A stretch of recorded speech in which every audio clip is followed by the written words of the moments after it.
ఏలూరు జిల్లా పోలవరం మండలం గూటాల ఎత్తిపోతల పథకం నుంచి ఆయకట్టు రైతులకు సాగునీరు విడుదల కార్యక్రమం ఘనంగా జరిగింది.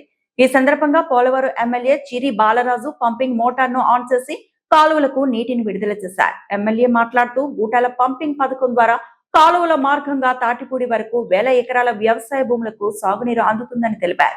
రైతులకు నీటి కొరత లేకుండా ప్రభుత్వం చర్యలు తీసుకుంటోందన్నారు. సాగునీరు అందడంతో రైతులు వరి, ఇతర పంటలను సాగు చేసేందుకు ఎంతో ఉపయోగపడుతుందని పేర్కొన్నారు.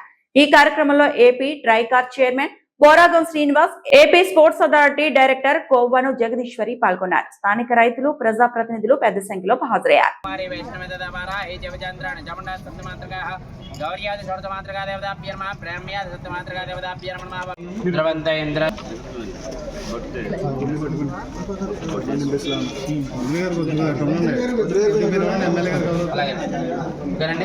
ओम द्रवंते राजावरण द्रवंदेव बृहस्पति द्रवंतेन्द्रश्चाग्निश्च राष्ट्रं धारयतां द्रवं द्रवं द्रवेण हविषा तस्मै देवयामि उपमाग्रापयामि साक्षात् देवं दर्शयामि द्रवदेवान्तरं सिद्धाचमणिं समर्पयामि नैवेद्यं नमः